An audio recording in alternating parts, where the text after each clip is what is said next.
All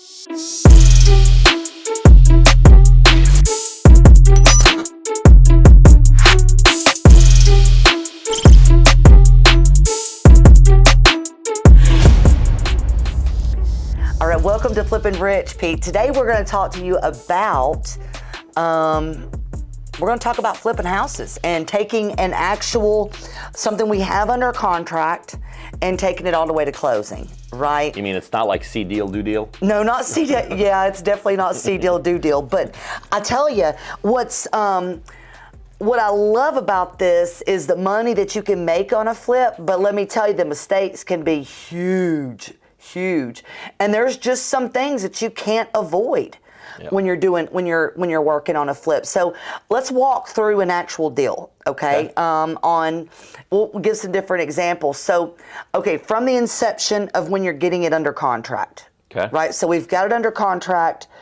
How many inspection days on the contract would you like to see in a perfect world?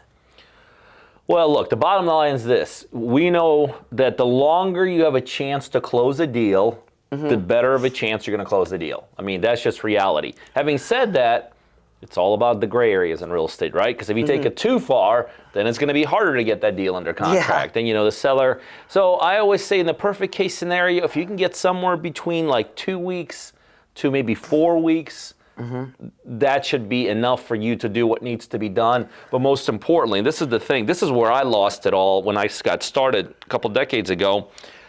I didn't double check anything, right? So like somebody would tell me something, I would just go with it. So the more time you give yourself, it's not only that you have enough time to do everything, you have enough time to verify everything and check with other sources also. Gotcha. So let's talk about verifying. So inside of this inspection period, I mean, let's talk about some things that need to happen, right? So first thing is getting your numbers right. You know what I mean? Because there's so many opinions. Really, an after repair value or an ARV is really an opinion, right? Sure is. So how do you go about getting an opinion from an individual or wherever you're getting them from? Sure. How do you even go about getting that ARV? Well, so here's the thing. The newer you're in this business, the more of opinion you need, right? The more you've done this business, like for instance, us here in Atlanta, right? We've been doing this thing for decades here in Atlanta, right? We got a deal, we call Ivan. Ivan's been with us for 8 years. He tells us, hey, it's a $200,000 property. We don't have to call 4 or 5 other agents. On the other side, when we got started in real estate here in Atlanta, we had to get multiple opinions. So the newer you are, the more opinions you have to get. I always say, and by the way, this is like if we go into a new market, right? If we're starting out with a brand new partner in a market, I say 3 separate opinions. Now here's the other thing that's very important. This is the other thing where I lost a lot of money in this business. Don't get your opinions from whoever brings you that deal, right? So like, wait a second. So let's say, so you're saying don't get it to who brings you the deal. So if a realtor brought you the deal and said, okay, this thing's going to be, the ARV's 400, you wouldn't really trust or you might trust them, but you wouldn't go, that wouldn't be your only decision. Well, let's face it. If a realtor brings you the deal, they're going to make money on that deal. Does that mean they're going to give you bad information? Not necessarily. But that also might mean the opposite. They could potentially give you bad information. So what I always tell people, until you really have a relationship with someone, until you really have a track record with someone, don't get your numbers from the seller, right? Because the seller wants to sell you the property, right? And don't get your opinion. And it's not just from a realtor. Sometimes you can get a deal from a wholesaler. Sometimes an attorney calls you out of the blue and says, hey, I got a deal that I found out about it. Oh, like a probate attorney? A probate attorney. Could be a closing attorney. Their deal fell apart. Don't get your numbers from whoever brings you the deal. And the newer you are, the more opinions you want. And I always say get at least 3. And by the way, I always say get 3 verifications, not just from the numbers on the value of the deal, 3 contractors and stuff like that. Yeah, gotcha. So, all right, so we've got the numbers verified. Yep. Right? Well, I mean, I want to stick on the ARV for just a second here. Okay. Like one thing that I do, even when I get comps from somebody, I always verify them on my own too. I mean, I trust them, right?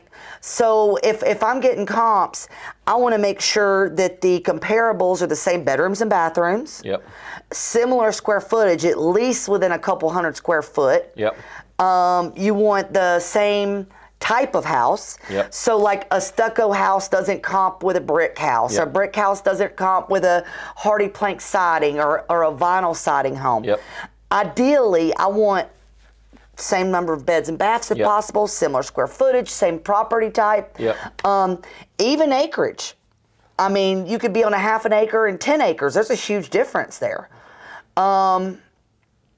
Two, you really want to make sure that you're looking at same neighborhood, because we've messed up like this. Remember that house in Florida where we lost $125,000 on it? But yeah, we lost $125,000 on a house in Jacksonville, Florida because of comps. And I'll tell you why. We got comps, and literally the comps were different street by street, weren't they? Absolutely. Next, I kind of want to get a roundabout idea of what the rehab's going to be, right? I actually do not get a full complete bid until after I've had a property inspection, because and I mean, when someone's coming to give a bid, they don't always see everything that the inspector sees. But this is one thing I always say: you always fix what's wrong before you fix what's ugly. And why is that? I mean, because when you go to sell it, what happens? Well, look, there's certain things that are going to kill the deal in the back end. And when you're saying fix what's wrong instead of what's ugly, like you might not paint it perfectly, but if you don't fix the AC, guess what? You're in trouble. You don't fix the heat and air, you're in trouble. The roof is bad. You don't repair the roof, you're in trouble. So that's exactly right. But this is another very important point. To what level do you do things at? Because one of the things that's important that you guys are going to realize as you start doing fix and flips, time is of the essence. Time is very important. And I've seen people spend an inordinate amount of time getting the perfect everything, right? Like getting the perfect rehab, like to the dollar. And I'm like, why are you getting this thing to the dollar? Most contractors, well, you know this. Or try to save $100. Well, and you know how contractors work. Most contractors can go inside a house and within 10 minutes give you at least a ballpark. Give you at least a ballpark to know if this deal worth moving forward to, or is this deal not worth moving to. So you're right. In the beginning on the rehab, I'm going to get a general number of what this thing is, because what I'm looking for is I'm looking for things that'll kill the deal. Right? Like if I'm buying a house and I'm thinking it's a $30,000 rehab, right? Our contractor walks in there, and this has happened, by the way. I'm thinking it's a $30,000 rehab, and it happens with us all the time with our partners, right? Sometimes the partner thinks it's like X amount. A contractor walks in there, and it's a $100,000 rehab. Well, guess what? The deal's dead. I just saved myself a bunch of time. I know I got to go into renegotiation mode. I might have to go in the follow-up mode, but what I don't have to do is spend another 3 weeks getting the absolutely perfect numbers with everything, wasting a bunch of people's time. Because you're not going to get a bid from 100 to 30 anyway. You're not going to do that anyway. No, you're not going to do that anyway. By the way, since we're talking about the rehab numbers, I think this is where most people get killed. I think this is where most people make a lot of mistakes. And they make it from a lot of different perspectives. Like, for instance, where I got really hurt is these contractors, they took advantage of me by, guess what? Lowballing numbers. Right? Oh, lowballing to get the job. They lowball. So, I have a contractor go in there, and I'm kind of thinking somebody would tell me $50,000, right? So my contractor that ripped me off, his name was Tucker, he goes in there and he tells me $20,000. Well, guess what? At that point, I'm like, I don't need anybody else, right? Because I'm like, oh, I heard what I wanted to hear. He got me, $20,000. I didn't get any more contractors to go in there. I got no more numbers. And when I actually did the deal and he spent $20,000, well, guess what happened then when $20,000 wasn't even enough to get half the job? From that point on, everything was in a loss column. So be disciplined when you're getting your numbers. Just because you get a number that you want to hear, don't mean you stop. Oh, and never tell them what number you need to be at before you get the bid. Everybody does that, and I don't know why. Well, again, let's face it, and you've been there. Oh, I mean, yeah. we're there with partners. You want to get a deal done. Yep. Right? You want to get a deal done. And how many times, based upon you wanting a deal done, you're right. You're spitting out numbers. You're telling where you got to be. And really, I hate to say this, but a lot of people in this business, whether you're a contractor, it could be whatever, they're looking for newbies, right? They're looking for newbies. And there's certain things newbies say, there's certain red flags newbies give off that basically, it's like it screams, you're going to get taken advantage of. You're going to get taken advantage of. So ARV, absolutely critical. Contracting, right? Get multiple, and verify your contractors. Spend some time with them, right? Get some referrals. Find out what they're doing. I mean, these are all very important things. But there's other stuff, right? Like you got to get your title done. And like, here's one thing I learned. Not every single closing attorney or not every single title agent knows how to work with investors, right? No. It's not scary. It's just reality. Like people think, well, he's a closing attorney, so he can get everything done. Not necessarily. There's some people that just work closing attorneys that just work in a foreclosure world. They just, handle foreclosures. There's some that handle probates. There's some that handle just homeowner to homeowner. And there's some people that work with, our type of closings, investors. So I would suggest actually spending some time interviewing closing agents, interviewing title agents, interviewing closing attorneys, and find out, do they even work with investors, right? Yeah. I mean, I know we're talking about fix and flips, but the other thing is you don't want to get a bunch of suppliers based upon the kind of deal you're doing, right? Yeah, totally. We always, if we're going to buy, fix, and sell a house, you can ask a home inspector to do a WDO. They either are licensed to do that as well, or they'll bring a termite company out with them. So for the longest time, we weren't getting WDOs on properties. Right. Right?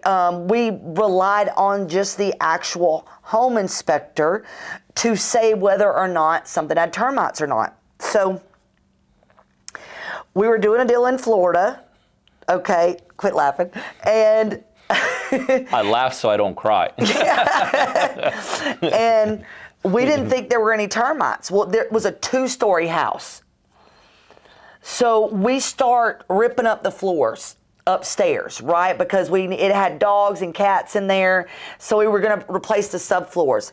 I kid you not, the entire second floor looked like Swiss cheese. There was no way under any circumstance that we could just cover it up. I mean, you just can't do that to people. We couldn't sell a house and sleep at night with it looking like that. So we had to take the house off and replace the entire second floor and lost a great deal of money on that, So just the cost on that, what was it, Just the cost on that to fix that $130. I mean, it was like rebuilding a house. Plus, by the way, we didn't even notice that until after we replaced the roof.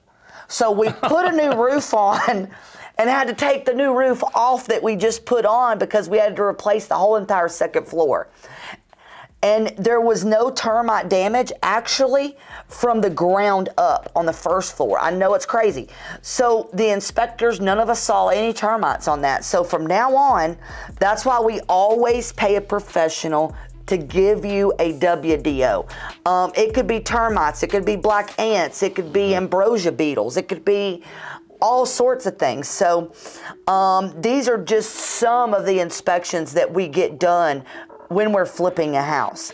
And it all boils down to just making sure you're making the right decision, right? And making sure you're flipping rich.